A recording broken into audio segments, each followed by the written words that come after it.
नमस्कार, मैं कुलदीप कुमार। कल हरियाणा सरकार का जो शीतकालीन सत्र था, विधानसभा सत्र पहला शुरू हुआ है। भाजपा की तीसरी बार सरकार बनी हरियाणा में और कल एक विधेयक पास हुआ है जो शेड्यूल्ड कास्ट में जो ओएससी और डीएससी जो आरक्षण में वर्गीकरण का मामला था, जो वादा किया था बीजेपी सरकार ने, उसको कल विधेयक लेके आए और विधानसभा में पास किया।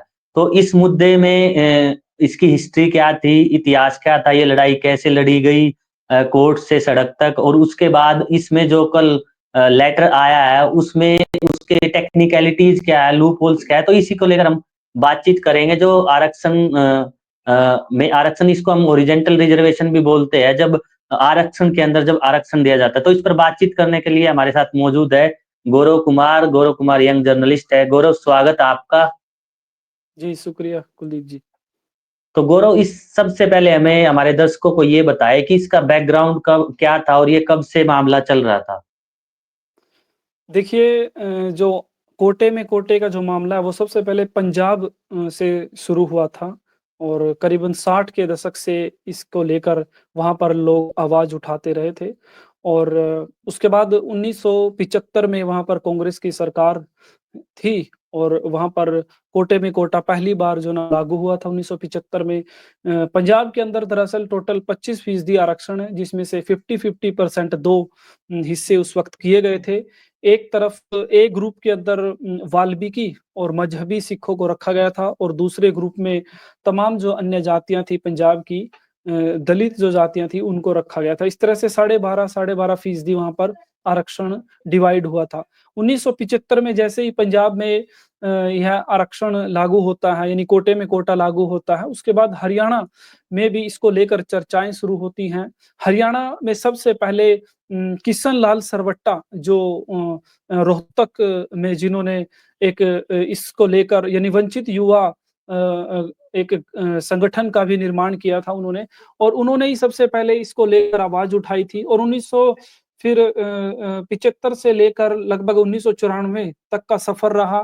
भजनलाल की सरकार थी 94 में हरियाणा के अंदर और उन्होंने सबसे पहले एक इन जातियों यानी कि जो जातियाँ थी जो कोटे में कोटे की माँग कर रही थी हरियाणा में भी, उन जातियों की माँग को सुनते हुए एक जस्टिस गुरनाम सिंह आयोग का गठन किया, जिसकी रिपोर्ट आई और उस रिपोर्ट के बाद 9 नवंबर 1994 को हरियाणा के अंदर भी एससी और बी लागू किया गया, जो कि 2005 तक जारी रहा।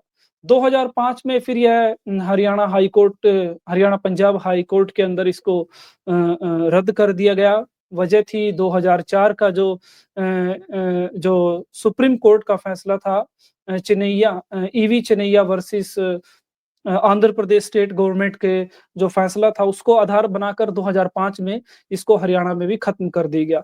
तो 2005 से लेकर और अब तक यानी 1 अगस्त 2024 तक यह लड़ाई फिर से सुप्रीम कोर्ट में जारी थी और हमने देखा कि 1 अगस्त को यह फैसला आता है और उसके बाद हरियाणा के अंदर सबसे पहले हरियाणा की जो बीजेपी सरकार है वो इसको लागू करने का फैसला लेती है और 13 नवंबर को कल यानी कि हरियाणा की जो नायब सैनी की सरकार है उसने इसको पारित कर दिया है और अब यह एक विधेयक बन गया है और हरियाणा के अंदर अब कोटे में कोटा लागू हो चुका है। हरियाणा के अंदर कुल जो आरक्षण है वो 20% है। 20% में से 10-10% डिवाइड किया गया है। 10% डीएससी यानी जो डिप्राइव्ड शेड्यूल्ड कास्ट है उनको दिया गया है और वहीं 10% जो आरक्षण है वो ओएससी यानी अदर शेड्यूल्ड कास्ट को दिया गया है। ओएससी के अंदर लगभग जो चमड़े से जुड़ी हुई जो जातियां हैं, जो चमड़े का काम करने वाली जातियां हैं, उनको रखा गया है और दूसरी और तमाम जातियां हैं जिनमें मुख्य रूप से वाल्मीकि, धानक, खटीक और तमाम डीएनटी यानी डिनोटिफाइड ट्राइब से जुड़ी हुई जो जातियां हैं। जी। जी गौरव, बिल्कुल। जैसे ही सुप्रीम कोर्ट का फैसला है उसके बाद सरकार जो है ना कि तुरंत, क्योंकि हरियाणा में चुनाव भी था तो उसको लेकर, क्योंकि हमने पहले भी बात की है कि जिस तरीके से शेड्यूल्ड कास्ट का वोट लोकसभा चुनाव में मिला था कांग्रेस को, तो कहीं ना कहीं हम पहले भी बात की थी कि जो भी जी। पार्टी इन इसकी मांग को उठाएगी तो वोट वो ट्रांसफर होगा, और वो रिजल्ट है कि तीसरी बार बीजेपी सरकार बना गई हरियाणा में। तो गौरव, मेरा एक सवाल है कि हम्म। इसमें कि जो 20% आरक्षण था, जो 10-10% आरक्षण हुआ है, जैसे जी। ओबीसी में बीसी और बीसी बी ग्रुप है उसमें अलग-अलग लिस्ट बनती है, मेरिट लिस्ट बनती हुँ, है। तो हुँ, इसमें अलग-अलग जो मेरिट लिस्ट बनेगी और दूसरा जो बैकलॉग का सवाल आ रहा है कि जो फ़ॉर्मूला इन्होंने जो बताया है कि जो पॉइंट नंबर इसमें 7 है, जो 9-5 अगर 9 पोस्ट हुई तो पहली हुँ। पोस्ट उसकी भरी जाएगी। तो ये दोनों मसले क्या है गौरव? देखिए, जब ये नोटिफ़िकेशन जारी हुआ था, इससे पहले भी यह बात निकल कर आई थी।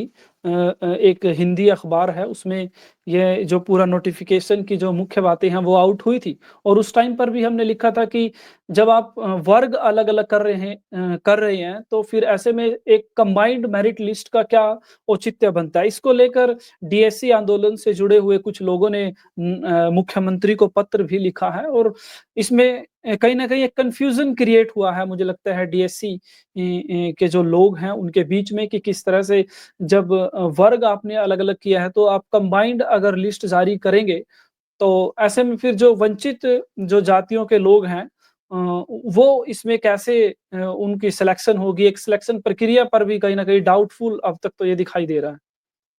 इसमें गौरव जो 5वाँ पॉइंट है, जो कंबाइंड मेरिट लिस्ट की हाँ। बात हो रही है, तो हुँ, वो इसमें जो अगर मैं उसको पढ़कर बताऊँ तो इंटर सीनियरिटी जो है सच candidate will be fixed on the basis of merit. तो ये कह रहे हैं कि हुँ, मुझे जहाँ तक समझ में आया कि एक हुँ, मेरिट लिस्ट कंबाइंड बनेगी जो प्रमोशन होगा बाद में, हुँ, उसमें काम हुँ, आएगी। बाकी 10-10% जो रिजर्वेशन मिला है डीएससी को हुँ, और ओएससी को, हुँ, तो 10% सीट उनसे भरी जाएँगी और 10% सीट उनसे भरी जाएँगी। तो ऐसा है हुँ, कि पहले अगर 5 सीटें 9 सीटें हैं, टोटल 5 सीटें डीएससी से भरी गई तो 4 हुँ, सीटें जो है ना कि ओएससी से, अगली बार इसका उल्टा हो जाएगा। तो हुँ, कंबाइंड मेरिट लिस्ट, क्योंकि ये मामला हाई कोर्ट में भी अटका हुआ है, जो हुँ, प्रमोशन में रिजर्वेशन की बात है, तो उसमें अलग-अलग मेरिट लिस्ट ये नहीं कह रहे हैं कि डीएससी की, ये कह रहे हैं कि हम एक ही मेरिट हुँ, लिस्ट जारी करेंगे। दूसरा हुँ, जो क्वेश्चन है सबसे बड़ा कि रोस्टर सिस्टम का, जो मुझे लगता है कि जैसे हुँ, बीसीए और बीसीबी का अलग-अलग रोस्टर बनता है, हुँ, तो इसमें हुँ, एक ही रोस्टर की बात की गई है। अगर रोस्टर हुँ, गौरव एक बनता है, मान लें कि हुँ, 20 सीट है और 20 में से 10-10 सीटें डिवाइड हो गई, उसके हुँ, बाद अगर डीएससी के डिप्राइव्ड शेड्यूल्ड कास्ट के अगर कुछ हुँ, कैंडिडेट अगर हम मान लें कि नहीं आ पाए, तो वो 15 सीटें फॉर एग्जांपल वो ओएससी से भर हुँ, देंगे और जो 5 सीटें हैं हुँ, वो डीएससी से। तो ऐसे तो हुँ, बैकलॉग बचेगा ही नहीं। जैसे हुँ, बीसीए में और बीसीबी में अलग-अलग रोस्टर बनता है, उसमें हुँ, जो सीटें खाली रह जाती है, बाद में मौका मिलता है कि भाई जब अगली बार भर्ती आएगी तो उसमें उनकी सीट बढ़कर आएगी। तो बिल्कुल। इसको हुँ। बिल्कुल, इसमें भी ऐसे ही दोना होना चाहिए, इसको लेकर भी लोग लिख रहे हैं, आवाज़ उठा रहे हैं कि भई बैकलॉग भी अलग-अलग होना चाहिए ताकि अगर सीटें खाली रह जाती हैं तो फिर से उसी समाज के लोगों को यानी कि अगर डीएससी का बैकलॉग बचता है तो डीएससी के लोग ही उसको फुलफ़िल करें, ना कि फिर वो सीटें ओएससी को ट्रांसफ़र की जाएँगी। हालाँकि इसमें ये भी कहा गया है कि अगर ओएससी की सीटें खाली रहती हैं तो वो डीएससी से भरी जाएँगी, लेकिन ऐसा संभव नहीं होता दिख रहा है क्योंकि जो पूरा ये जो मामला है पूरा वही है कि जो डीएससी के जो लोग हैं वो कहीं न कहीं कॉम्पिटिशन में ओएससी से पीछे रहते आए हैं। इसी वजह से ऐसा संभव तो होता नहीं दिख रहा है कि ओएससी की सीटें खाली रहेंगी और जिसको डीएससी भरेंगे। तो कहीं न कहीं इसमें पूरा नुकसान डीएससी जो वर्ग है उसका होता हुआ दिखाई दे रहा है। यानी कि बैकलॉग की जो स्थिति है वो कहीं न कहीं एक तरह से अलग-अलग होनी चाहिए दोनों कैटेगरीज़ के लिए। तो इससे जो आप कह रहे हो कि नुकसान है, जो वो डीएससी के जो कैंडिडेट होंगे, जो अभ्यर्थी होंगे, हुँ, उनको ज़्यादा होगा, क्योंकि हुँ, जिस तरीके से कॉम्पिटिशन, जब कहते हैं ना कि लोग सवाल ये उठा रहे थे जब आरक्षण की बात हुई थी, चाहे हम नॉर्मल आरक्षण की बात कर ले, चाहे हुँ, वर्गीकरण की, तो वो लोग तो पढ़ते नहीं है, इस तरीके के आर्गुमेंट हुँ, दिए जाते हैं, हालाँकि हम इस बात से कोई इत्तेफ़ाक नहीं रखते और इसमें कोई सच्चाई भी नहीं है।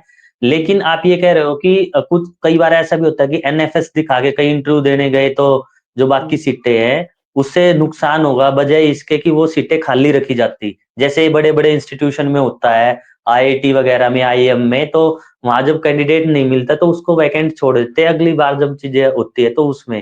तो आप कह रहे हैं कि जो फ़ायदा ओबीसी में बीसी और बीसीबी को मिल रहा है, वो शायद हुँ। अगर रोस्टर अलग-अलग बनता तो वो डीएससी और एससी को भी, ओएससी को भी बिल्कुल, मिलता। बिल्कुल, बिल्कुल। तो तो गौरव मतलब अगला, इसमें भी रोस्टर जी।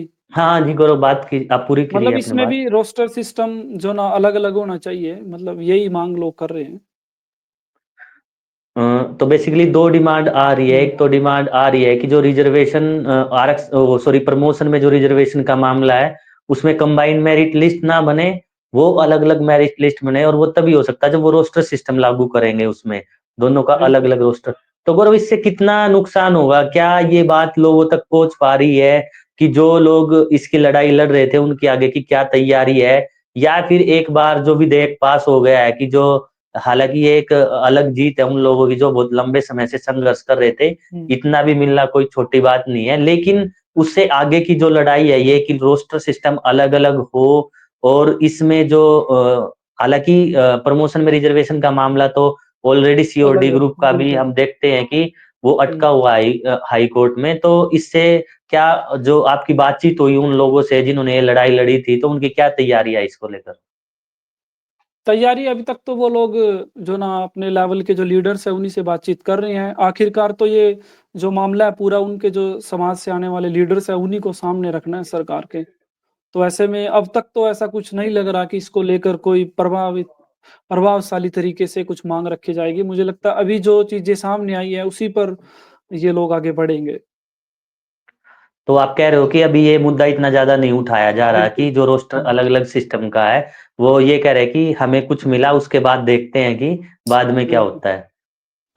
गौरव मेरा इससे अगला सवाल ये है कि जैसे ही हम कल विधानसभा की जो हुँ, सत्र देख रहे थे तो उसमें तीखी बहस हुई कांग्रेस के जो नेता थे उनके बीच में। आपने सोशल मीडिया पे भी काफ़ी कुछ लिखा उसके बारे में कि तो वो क्या बहस थी और कौन-कौन से नेता थे जो आपस में आरक्षण में वर्गीकरण के मामले पर टकरा गए और बाद में जब मुख्यमंत्री ने शाम को घोषणा की तो उन्होंने कहा कि 5 बजे के बाद हम नोटिफ़िकेशन भी जारी करेंगे। तो कल क्या कुछ रहा विधानसभा सत्र में अगर आप बता पाएँ? देखिए कांग्रेस पार्टी की ओर से जो झज्जर से विधायक हैं गीता भुक्कल, वो जो ना खड़ी हुई और उन्होंने इसको लेकर कहा कि सरकार ने एक तरह से डिवाइड एंड रूल किया है। यानी कि डीएससी जो कोटे में कोटा जो हरियाणा की सरकार लेके आई है, उसको उन्होंने डिवाइड एंड रूल कहा है। यानी कि दलितों को एक तरह से बाँटने की साजिश करार दिया है और इसको लेकर उन्होंने कई सवाल उठाए कि आपने डेटा इकट्ठा नहीं किया है और आपने जातिगत जनगणना नहीं करवाई है और आप किस आधार पर यह कर रहे हैं। और इसको लेकर फिर बीजेपी की ओर से जो कैबिनेट मंत्री हैं कृष्ण कुमार बेदी वो खड़े हुए उन्होंने जो ना कांग्रेस पर आरोप लगाए कि कैसे 2005 में कांग्रेस की वजह से ही एससी ए और बी का जो कोटे में कोटा चला आ रहा था वो खत्म हुआ।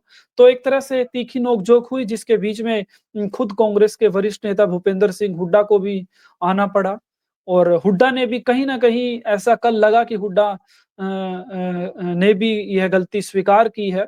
एक तरह से जब उन्होंने कहा कि 1993-94 में 1900 इसको कांग्रेस ही लेकर आई थी।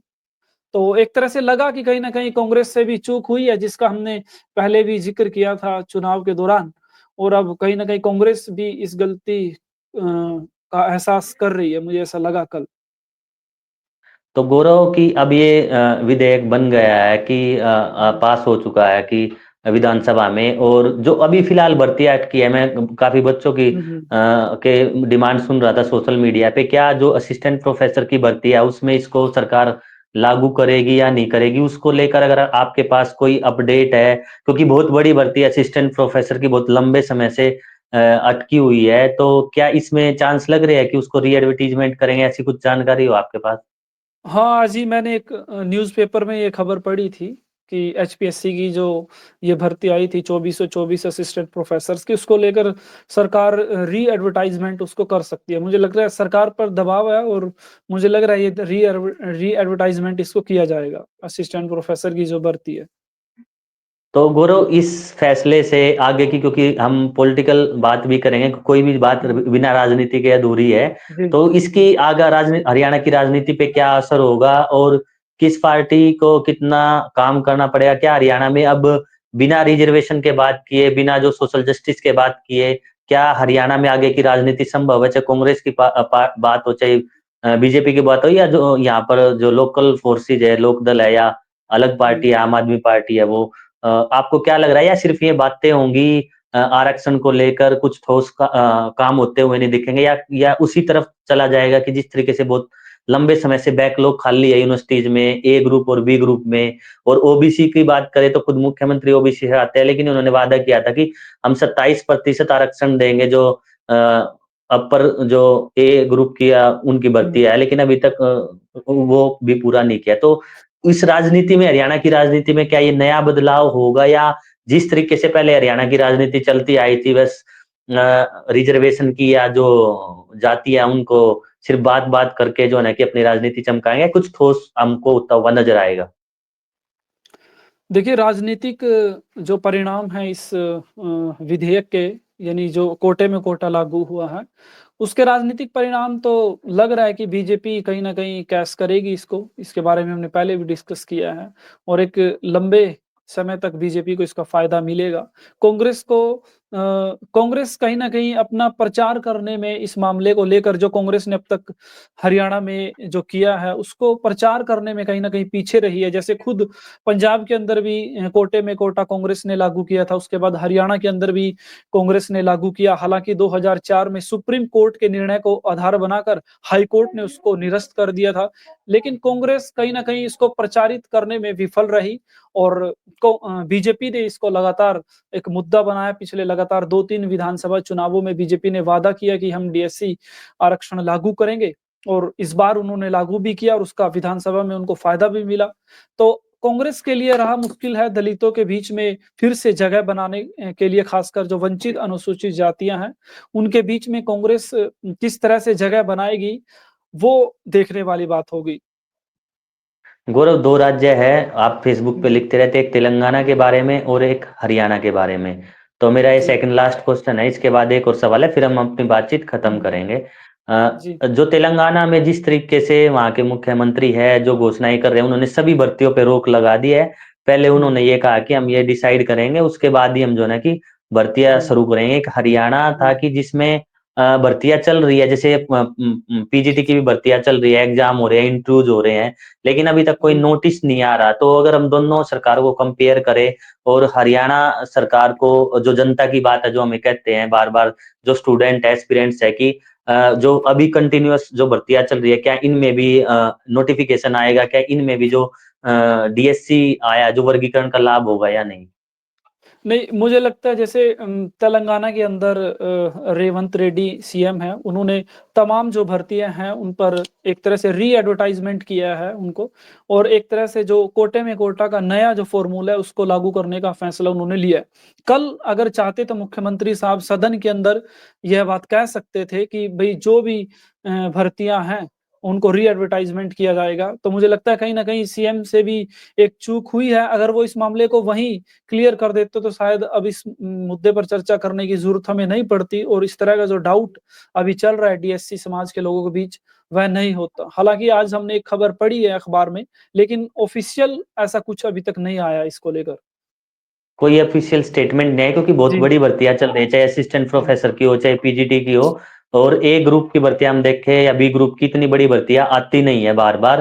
तो मुझे लग बिल्कुल। रहा है कि सरकार को इस पे सोचना चाहिए और जो एस्पिरेंट्स की जो बात है, वो समझनी चाहिए। मेरा लास्ट जी, क्वेश्चन ये है कि आपने आज एक बहुत बेहतरीन पोस्ट लिखी थी कि ये आरक्षण अब तो मिल चुका है, और चाहे जी, उसमें ओएससी समाज हो, चाहे डीएससी समाज हो, जो बार-बार ये आरोप लगा रही है राजनीतिक पार्टियाँ, जिनको फ़ायदा भी मिलेगा कि हम डिवाइड हो गए हैं, डिवाइड हो गए हैं। हुँ, तो वो राजनीति छोड़ के जो एकजुटता की राजनीति, आपने ओएससी के लीडर्स की, डॉक्टर बाबा साहब अम्बेडकर का भी नाम लिखा है कि वो हमेशा अगड़े रहे हैं इसमें, और उन्होंने जो बहुजन राजनीति है या जो रिज़र्वेशन की लड़ाई है, वो हमेशा लड़ी है। तो मैं चाहता हूँ आप एक बार दर्शकों को वो बात दोबारा अपील करें, दोनों ही समाज के लोगों से, ताकि एक यूनिटी बनी रहे और जो मैसेज, जो पॉलिटिकल बेनिफिट इसको किसी पार्टी से ना बने, एक समाज का जो समरसता है वो बनी रहे। जी गौरव।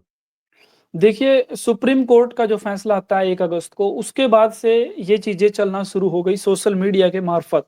इससे पहले भी हरियाणा के अंदर कोटे में कोटा था, 1994 से लेकर 2005 तक, यानी कि करीबन 10 साल तक कोटे में कोटा रहा।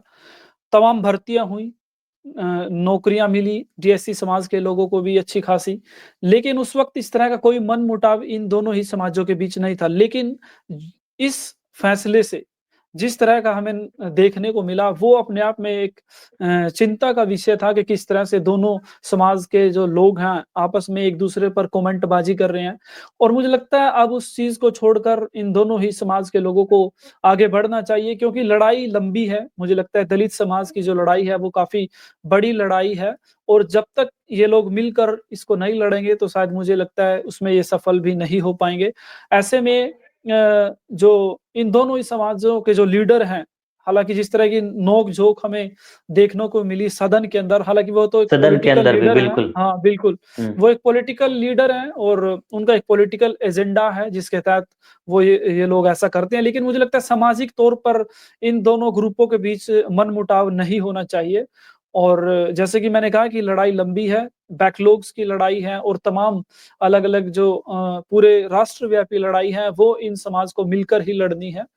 तो और जिस तरह से लगातार आरोप भी लगा है कि भई कहीं न कहीं डिवाइड एंड रूल करने की कोशिश है, तो मुझे लगता है जो चमार समुदाय है एक तरह से जो बात अभी भी कह रहे हैं चमार महासभा का हमने एक बयान सुना, वो अभी भी कह रहे हैं कि हम इसके खिलाफ हाई कोर्ट में जाएँगे।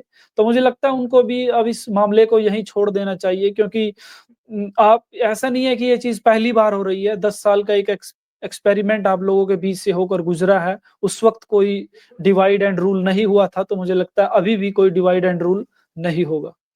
जी, जी गौरव, और हम भी यही उम्मीद करते हैं कि समाज में जो, क्योंकि शेड्यूल्ड कास्ट ही ऐसा है जिसने अम्बेडकर के विचारधारा को पढ़ा है, ओबीसी में हम देखेंगे उतना प्रभाव नहीं है। और जितनी एकजुटता से रिजर्वेशन के जो या सामाजिक जो लड़ाई है उसके मुद्दे पर शेड्यूल्ड कास्ट का जो समाज है, जो दलित समाज है, वो एकजुटता से लड़ता है और सरकार के घुटने टिकवाने का काम करता है, उनकी मांगे मनवाने का काम करता है, शायद वो किसी दूसरे समुदाय में नहीं दिखता। और हम ये उम्मीद करते हैं कि जैसा आपने कहा कि इस मामले को जैसा आया उसी तरीके से ले, क्योंकि 10 साल पहले एक्सपेरिमेंट हो चुका है। और जो बैकलॉग की लड़ाई है, जो एनएफएस बार-बार घोषित कर दिए जाते हैं, इंस्टीट्यूशन खाली पड़े हैं, चाहे ओबीसी हो, चाहे शेड्यूल्ड कास्ट हो, या फिर ईडब्ल्यूएस की अगर हम बात करें तो वहाँ की जो वैकेंसी बहुत सारी खाली है।